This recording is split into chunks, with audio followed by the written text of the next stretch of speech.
Greetings and salutations, brothers and sisters. I've been doing a lot of thinking, right? As we come to the end of the year, December 31st, 2023, as we should all do a lot of thinking and, going over the year, plans, and I'm never have been a New Year's resolution person. I've always been do things as you have them, like a do it now. But who's his name? Clemens, W. Clemens Stone, who said that? Napoleon Hill's man.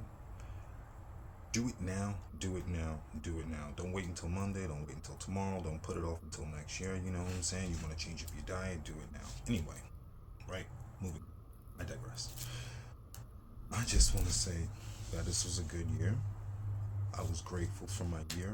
I didn't have any bad problems, any troubles, any turmoils. In fact, I was able to walk again because last year, August the 26th, 2023, I got into a horrible accident. I was riding my bike and a car hit me, made an illegal turn, was going straight at the green light, curtains in this way.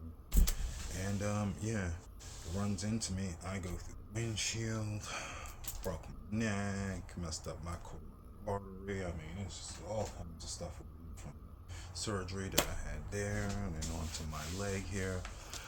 Broken femur as well as the neck. So from August the 26th until February, March, somewhere around there, I was trying to put myself back together, doing physical therapy and everything, trying to work on my range of motion and movement. Like I wasn't able to start working again until around May or so. That's when I was able to you know, I'd say around May, around my birthday time, I was able to start working to where I could start exercising again, start stretching, getting my full range. I mean, I thought the doctors were like, maybe I may or may not walk, but if I do, I'm gonna need at least a year recovery from the accident. So they were putting me to be done with everything, physical therapy, and healed up by August the 26th of 2024. And I was already working by May, so I was ahead of schedule there, and I attribute that to being in good shape, eating healthy, even before then, having Crohn's disease. I don't, I have not eaten meat in some 15 plus years. You know, no junk food, no bad food, high fructose corn syrups. Nothing terrible like that. You know what I'm saying? So eating healthy and helped me to put my body back together. I'm very, very grateful for that. So this year, 2024, is definitely moving to my highest potential because this year I wasn't able to. This year was like recovery mode, recovering from a broken neck and a broken femur. You know what I'm saying? Like I'm trying to put myself back together and finding myself and all of that, and dealing with the mentalness that comes along with it. Like sitting at home, being by yourself, going through a lot of these issues by yourself, right? Having to go through this and, you know, turning to God. And that was the biggest thing that got me through it because at the end of the day, it was just me going through these issues and whatnot. I sure had some family members to talk to, but in terms of like who was here to actually help me when I needed it, when I was in pain, when I couldn't get to the store, when I was having hurt neck, you know what I'm saying? It was me going through all of this by the grace of God. And it's kind of caused me to reevaluate a lot of the things that I want to do. For over 1 year, I sat in here, I read, I built myself up, I built my mind up, thousands of videos, books on how to be a better person, how to understand yourself. Who are you as a person? Who is the real you? Not the you that society tells you to be, not the you that you try to be to fit in, but who are you? What do you want? What do you want to do? And that has taken me quite a bit of time to figure out. And now that I figured it out, I understand. I'm not going to say that here in this video what the particular thing is. You'll just have to see as it grows. And I've planted the seed for that.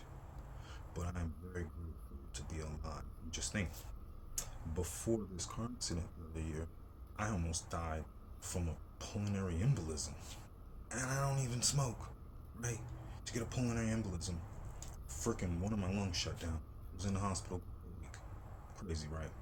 So something is telling me something here. It's like, you got limited time, man. You know, these incidents that are happening out of my hand, and I don't want to look up one day and talking Yeshua, Jesus, and I'm like, what happened here? And it's like, this happened to you. Like, these are things like I asked the doctor, what could I do to prevent pulmonary embolism, things like that. He's like, well, it's just genetics, My mother had it. You know what I'm saying? Oh, same thing with Crohn's disease. Father, grandfather. You know what I'm saying? It's genetics. With this car accident, I'm paying attention. I'm running the right way. You know what I'm saying? I'm not doing a single thing that happens to me. And I noticed that a lot of instances can come to good people just doing nothing in life, just trying to live. And that kind of stuff, that kind of calamity, can break a person down and cause you to fall, or cause you to become a strong person. And at first, looking at all of these bad things that were happening to me, I started to fall. But then I thought, you've heard the phrase, what doesn't kill you makes you strong, right? We all hear this stuff, but then you start to live through that. Right? Then you start to go through it. Like, wow, I understand how to deal with this. I understand how to do that. I know how to do this online, how to do that online. Like how to be by myself, how to love myself, how to enjoy the silence, how to think for yourself. So big in today's society where everybody wants to think for you. Like, it's just incredible things that you learn when you stand still and you sit in the silence. And I have heard so many sermons on that's what God will do to you. God will remove you and place you in isolation to build you up, to make you a better person, not just for you, but for society and for his kingdom. And that is what I believe Yeshua, Yahweh, the Ruach HaKodesh, the Holy Spirit, God, Jesus, I believe that's what they've done to me. By isolating me, it's helped me to become a better person, not just for me, people, but God, how I think about things, how I handle things, my patience, the love that I have to give in my heart. Being isolated, it didn't cause me to hate people. It didn't turn into a recluse or nothing. It caused me to love people. I'm a very much open Gemini INFJ. Love people, to counsel, to talk. I just understanding people, understanding the psychology, the dichotomy of why people do the things that they do. It's always been the utmost fascination to me. And I managed to learn so much more by learning myself, going inside of myself, understanding willpower, how to do this, how to do that, how to be a better person so that my future person, my partner, right? I'm going to trust that she's going to do everything that she's supposed to do. But I know that I can say for her, doing things that I'm supposed to be doing so that I can be a good partner for life, a good partner for God, for my children, and for my legacy. And that's so very, very important. I see that in Atlanta when I drive around every day. How many people are really thinking about their legacy and thinking about their family? It's a lot of people in Atlanta are thinking about now. I get it. It's the in culture. It's hip. It's happening. You know what I'm saying? It's like boom, boom, bang, bang. And that's just what makes me to think about children, having children, and that legacy and setting it up even further. I just want to be different, step outside the mold. Generational wealth. It's very, very important for our Pan African people. It's something I want to do for my children. So, to sum that all, I had a good year of recovering myself, being strong, and finding myself again mentally, physically, and spiritually. Like, for example, I have not eaten from drinking water and taking supplements, vitamins. You know what I'm saying? In the past 6 days, as I cleanse myself out for the new year, and probably be another 6 days. You know what I'm saying? I'm gonna go for at least a 14-day spiritual cleanse fast and cleansing your body, just your temple, skin, hair, all of that good stuff. You know what I'm saying? So I'm gonna come into the new year being a better person, and that started way before going in. So I'm not just saying, hey, it's December 31st. I just want to be a good person here and start these resolutions that most people start, and then they don't. They don't do anything. You know what I'm saying? Like, your resolution changing you has to start all throughout the year. So what I'm saying is that I'm gonna continue being a better person into 2024. I'm gonna continue growing and evolving and learning and being the best person that I can be, because you can't change society.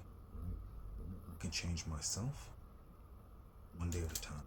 I can't go out there and do everything to the world and all that. But guess what? I have complete 100% control over me, myself, my thought, what I eat, what I put into my body, right? What I look at, what I take in. I have control 100% over this temple. And we're going to rock this temple to 200%. Okay? We're going to push ourselves like we've never pushed ourselves, because if you don't, when are you? You know what I'm saying? Like, I'm not going to sit around and wait for another terrible thing. Okay? It's all 2024. That's the year. You know what I'm saying? That's my year. I decree that to be my year. Because look, God is keeping me alive. Yeshua is keeping me alive. Yahweh is keeping me alive. The Ruach Kodesh is giving me the information, the discernment, the clarity to stay alive. So clearly, we've got a purpose. And we're going to work with that purpose. And we're going to use that purpose to touch as many lives as we can. Kingdom. For the good of the world. I feel like that is my 888 purpose. To help. And that's what we're going to do. And you can't help people if you haven't helped yourself, right? It's like you can't go out there and give love to yourself. So it all starts with you, bettering you, and making yourself a better person inside and outside. And when you do that, you can then share your cup right over, and you can pour that into other people and help them to grow as well. And then guess what they can do? They can then go and do the same thing and pour their cups. Let that into other people and help them. That's really how you do change, one step at a time. Be the change. I'm going to be the change, and I am the change that I want everybody else to be. I'm not going to tell people to do things, to live a way that I don't. And guess what? It's your free will if you don't want to listen to me. And I respect it. And that's the one thing I really respect. People's opinions and free will. Everybody's different. Everybody has an opinion. You don't have to like me. I don't have to like you. We're not going to hate each other. We're not going to disrespect each other. You don't have to like my opinion. I don't have to like your opinion. You can agree to disagree. We go separate ways. It's okay. Not everybody's going to be on the same path. Not everybody's going to always be aligned with you. They're not going to be synchronized with you. That's okay. Find people you synchronize with, synchronicity, and keep it moving.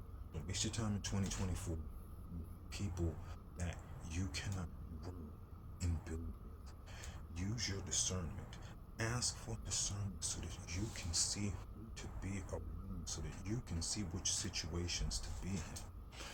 You know, our time is limited, and it really feels like time is speeding. I know that's like time speeding. I can't prove it. It's just a theory. Sometimes I wake up, I don't even know reality or dimension. I mean, the way things are changing so fast and whatnot. I mean, who knows what's going on? But all I know is like we got limited time to do what we need to do. Right? So don't waste your time. Do it now. Do it now. Do it freaking now, man. You know what? You listen to some people. Get you some Les Williams. You know what I'm saying? Get you some Earl Nightingale. Get you some Napoleon Hill. Get you some Zig Ziglar. Get you some W. Clement Stone. Get you some Tony Robbins to listen to. Like, those 6 right there. Start off. Boom. Good to go. Right? Expand your mind. Let's do it. 2024. Let's make that our year. Let's grab the year and I was gonna say grab the year by the let's just carpe diem, seize the day, but seize every day throughout the year. And that's my goal in 2024, to seize every day throughout the year, building myself, building my goals, bringing my dreams to reality, bringing everything that's inside into fruition. And that's what I'm gonna do. So, have a beautiful day, brothers and sisters. Do something with yourself. Remember to think for yourself. And have a beautiful new year.